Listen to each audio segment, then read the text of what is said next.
Welcome to the Education Corner, a podcast by Education Choices magazine. Education Corner podcast would like to welcome Mr. David Mulae, Assistant Head Pastoral at Cranleigh School in Surrey. Cranleigh is one of Surrey's leading co-educational independent schools. They offer boarding and day education for pupils from 13 to 18.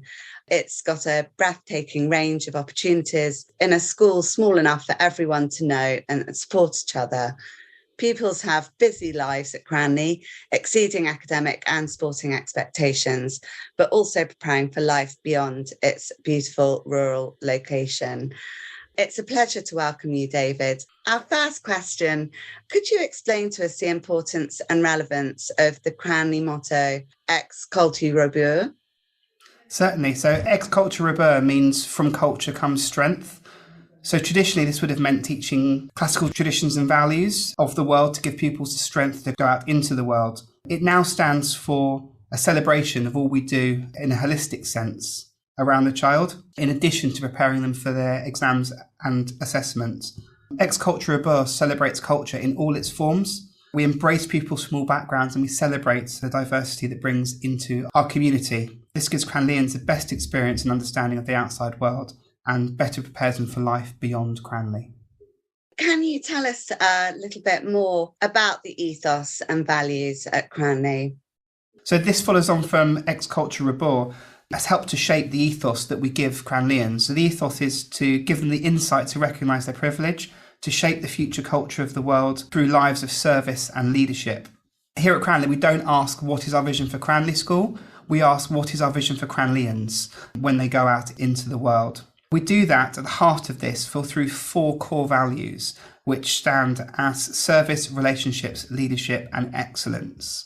But the question is, what does that look like on the ground? And on the ground, we break that down into 3 pillars, and those are Cranleigh thinking, Cranleigh being, and Cranleigh giving.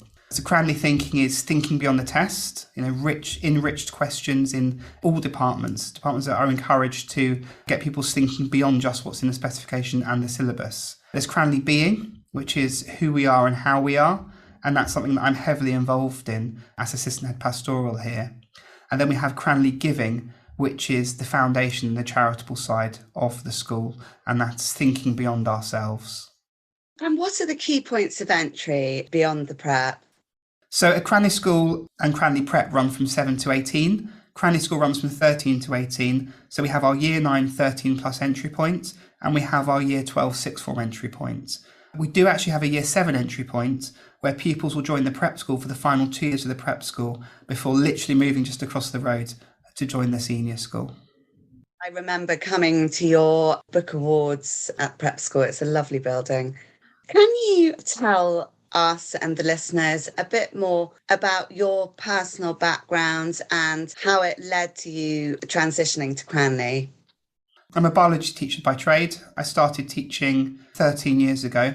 I have moved through the school, including working in boarding as an assistant housemaster and then latterly for the last 8 years running a boarding house as a housemaster at a Christ Hospital school. That took us through numerous challenges, including the COVID outbreak, and during that time, during the lockdown, was the murder of George Floyd in Minneapolis. The school I was at before had an ACS, an African Caribbean Society, and the pupil leaders of the ACS approached me and asked me if I would host an online meeting for them to discuss George Floyd and their feelings around it. I agreed. Up until that point, I'd probably been slightly reluctant to get overly involved in the ACS. It was a pupil-run initiative, and I was very happy that they had it. But I wanted them to identify with it themselves and not lead it as the black teacher. So I hosted the meeting, listened to them talk for about an hour and a half, and they were discussing their feelings around the murder, their feelings around structural racism in the US and the UK, their hopes, their fears, their aspirations.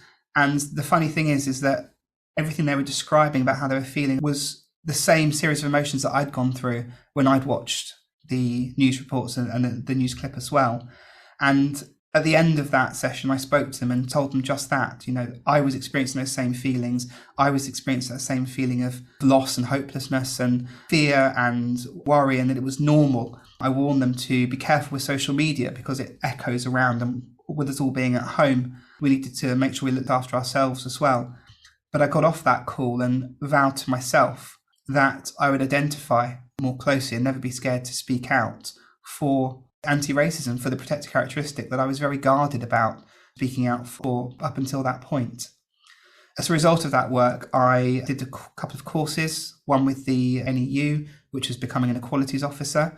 And on the back of that, I got elected as my Common Room Equity and Diversity representative.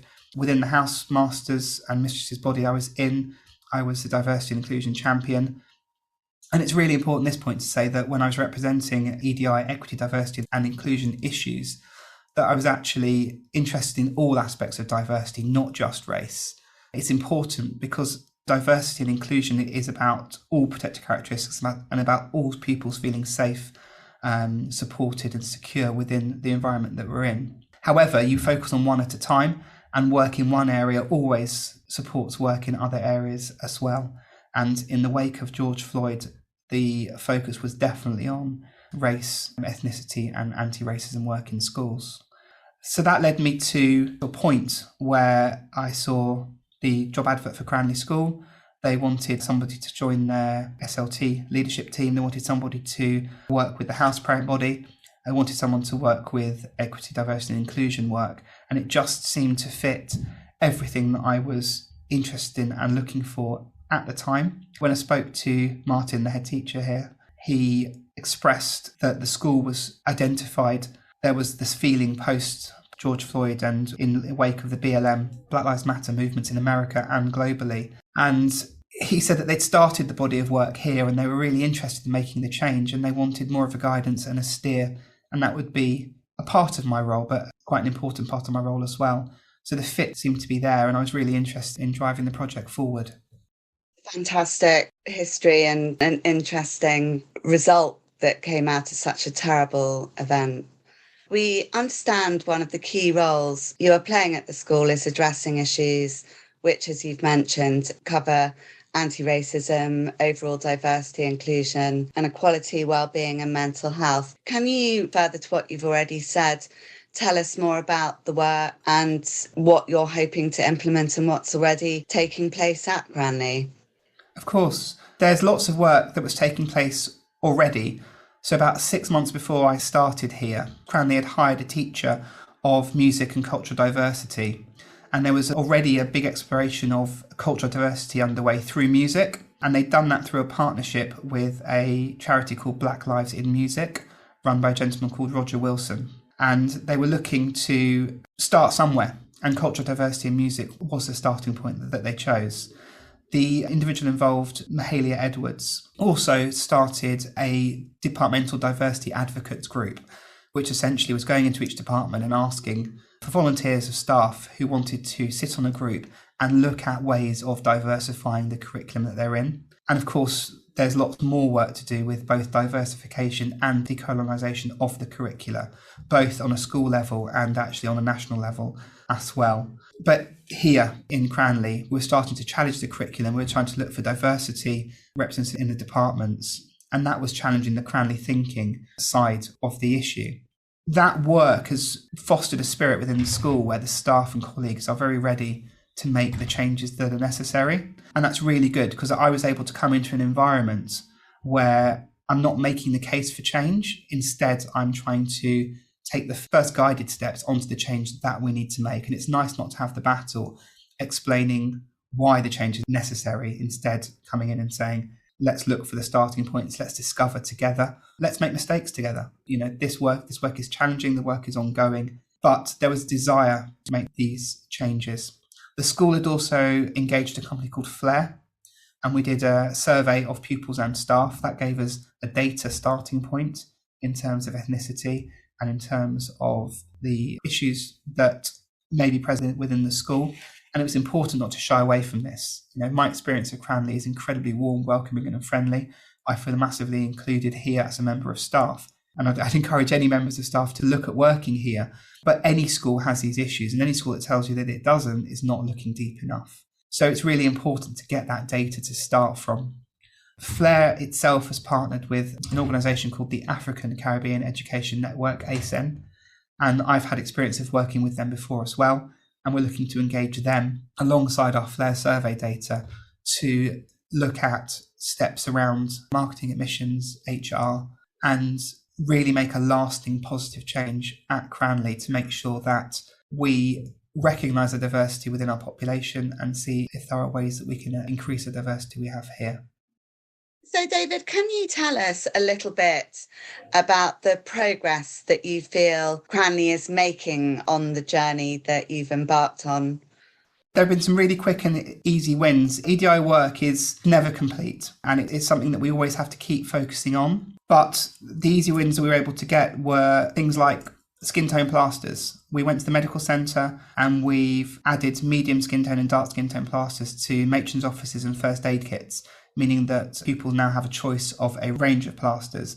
The medical centre have unveiled a training package for their nurses, which is looking at skin conditions and how they present in different skin types, which is an issue that's actually quite prevalent in medicine at the moment. We were looking at gender inclusive toilets, so we managed to identify some mixed gender toilets and designate them as gender inclusive toilets quite quickly. And we've managed to put female sanitary products into the female and mixed gender toilets as well, which are all just really small, quick wins that can make people who perhaps wouldn't normally be considered feel like that they fit into the community that we're in. Lots of that work was being looked at. Lots of the pupils were trying to drive these projects through last year. I was able to come in and push them through quite quickly and claim the win for Cranleigh Being. We are looking at a peer mentor scheme, which is looking at formalising sixth form leadership training, which means that within the boarding houses you have these vertical groups of students, sixth form supporting your fifth form, supporting your fourth form, and this will give the sixth form the confidence and the ability, the tools to support the year group better. I mean, this is work they're doing anyway, but it just gives them the confidence to know that they're responding to things in the right way and recognising things like mental health concerns, safeguarding incidents in the right way. And the major body of work that we're doing here is redefining and crystallising the structure of Cranleigh Being. So Cranleigh Being is who we are and how we are. And the pupil groups below that used to be a pupil being, Cranleigh Being group, and an alliance group. An alliance was looking out for all the protected characteristics that may have issues with diversity. What we've done now is made sure that Cranleigh Being retains its position as one of the central pillars, and that's the headline structure.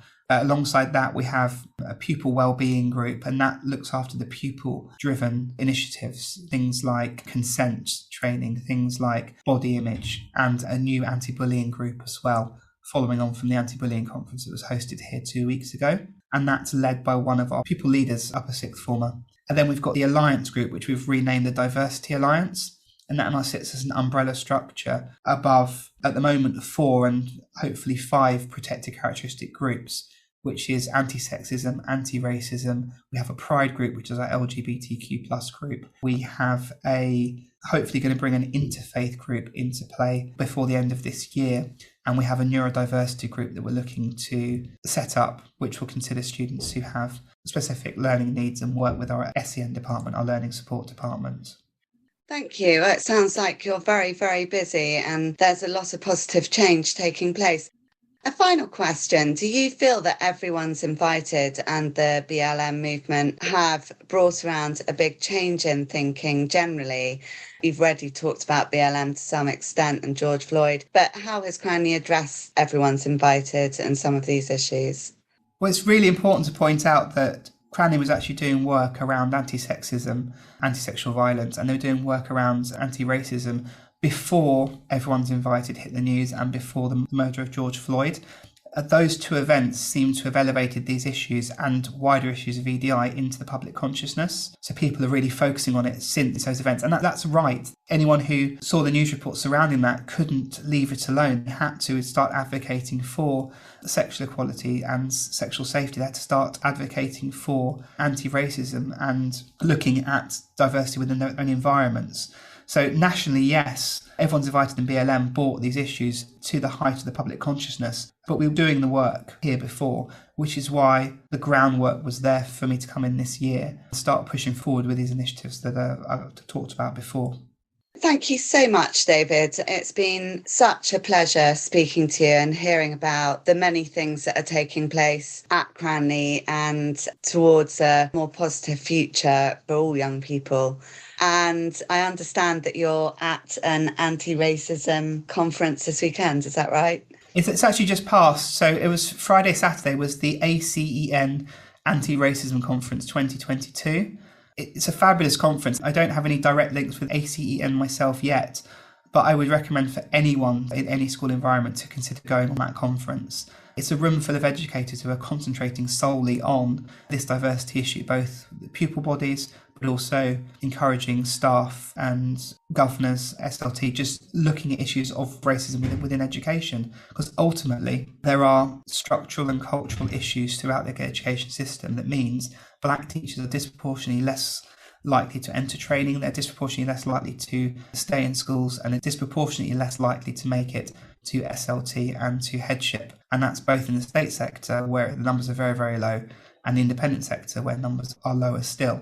And what we have here is a wonderful product that we want everyone to be able to enjoy, we want everyone to be able to come into and feel like they belong. Again, both pupils and staff. And this sort of work around anti-racism and anti-sexism and anti-disability discrimination is all important in building these inclusive environments for pupils when they're here. But discussing it in school means that these pupils can go out into the world and they can be the change that they want to see. Thank you so much, David. And I think one of the big things is having a voice, isn't it? Thank you again. Thank you very much. I really enjoyed it.